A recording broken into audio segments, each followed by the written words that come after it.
Well, they're supposed to serve and protect, but there has been a recent trend of law enforcement treating ordinary citizens like they were warriors on the battlefield.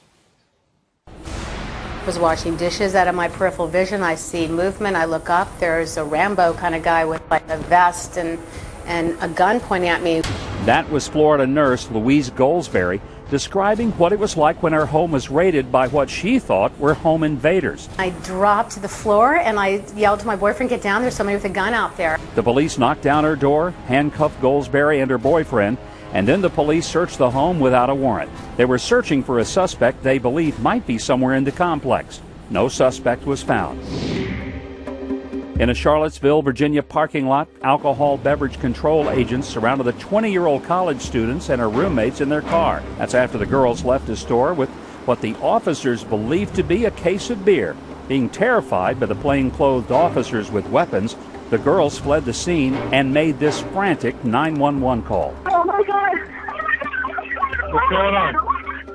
You don't know if they're real police officers or not, and we're freaking out. In the end, the suspected case of beer was a case of sparkling water.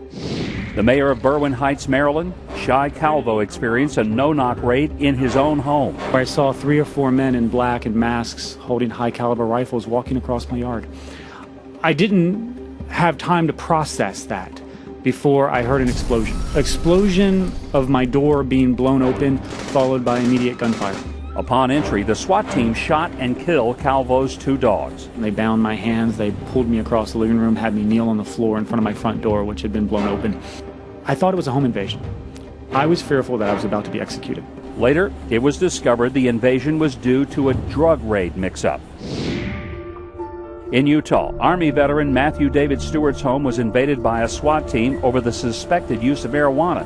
12 officers from the Weber Morgan Narcotics Strike Force, made up of members from multiple agencies, raided Stewart's home. Their forced entry into the home resulted in a shootout between the officers and the suspect. We have several officers down. Several officers down. Get a unit up here now. Stewart ended up killing 1 police officer and injuring 5 others. He was arrested and would later take his own life in prison. Well, no-knock raids have increased from 3,000 a year in the mid-1980s to nearly 80,000 raids in 2011. Just for the math, that's an increase of 3,000%. Joining me now is John Whitehead. He's a constitutional attorney and founder of the Rutherford Institute. He's author of a remarkable new book, A Government of Wolves, The Emerging American Police State. John, great to have you here. Thank you.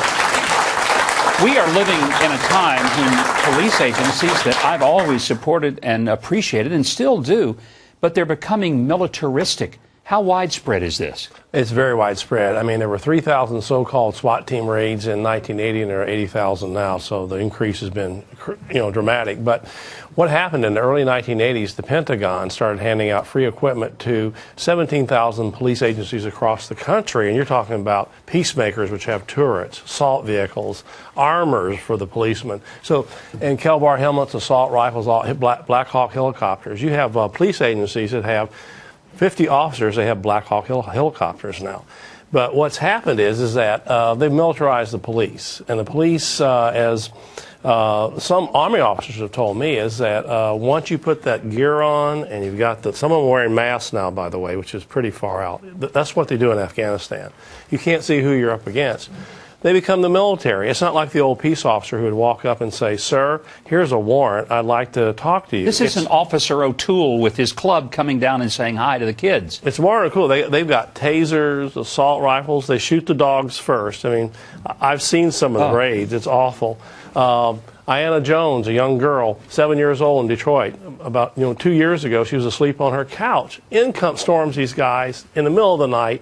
One of the officers' guns go off and shoot her and kill her princess blanket over top of her. Her dad runs out and goes, "What's happened?" They slam him face down in her blood. The guy they were looking for was 2 floors up. Wrong house. Wrong house. Now, what happens to the police agencies and to the responsible parties when they do this? Well, most people sue. That case is ongoing right now. And the courts basically rule, though, most police officers have qualified immunity. The courts, it's very difficult. And here's what happens. When you get damages against police officers, guess who pays the bill? The taxpayer.